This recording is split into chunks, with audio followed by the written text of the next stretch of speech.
বৰ্তমান ক্ষুদ্ৰ ডিঙি ফকীৰতলা চকত মই উপস্থিত আছোঁ আৰু মোৰ পিছফালে দেখা পাইছে আপোনালোকে সেই মছজিদটো দেখা পাইছে বহুত পুৰণি মছজিদ।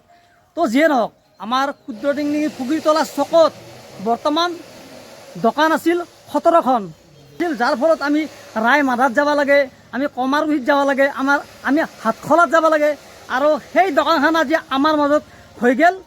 আপোনালোকক দেখা আছোঁ, আহক। বিশ্বকৰ্মা চেলুন চাওক আৰু এতিয়া ভিতৰত আহি আছোঁ, কি আছে কি নাই সকলোখিনি মই দেখাই আছোঁ আৰু বেয়া লাগে না, আহি ভালেই লাগিল দোকানখন দেখাইছোঁ আৰু এখেত মালিক। তো কিমান দিন হ'ল আপোনাৰ দাদা খুলিবৰ কাৰণে? একমাহ হ'ল। একমাহত ধৰি লওক আপোনাৰ এতিয়া বৰ্তমান ইনকাম কে নাই?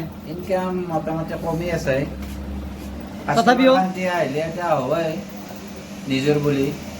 ডেইলি ধৰক কেইটামান আহি আছে এতিয়া বৰ্তমান? এতিয়া ডেইলি ধৰক 10টা 15টা এনেকুৱা আহি আছে।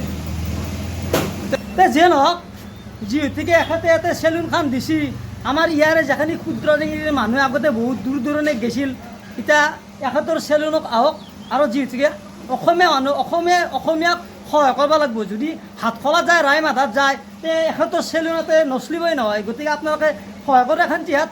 আৰু ভিডিঅ'টো সেইকাৰণে দাদাক মই আজি এনেকৈ বনাই দিলোঁ, আপোনালোকে অলপ চাপৰ্ট কৰক অসমীয়া মানুহ বুলি, হয় নে নহয়? নিশ্চয় নিশ্চয়। ভিডিঅ'টো ইমান এটা বাই বাই দিলোঁ। Bye bye bye bye. Bye bye. জয় অসম, জয় অসম। জয় জুবিন দা।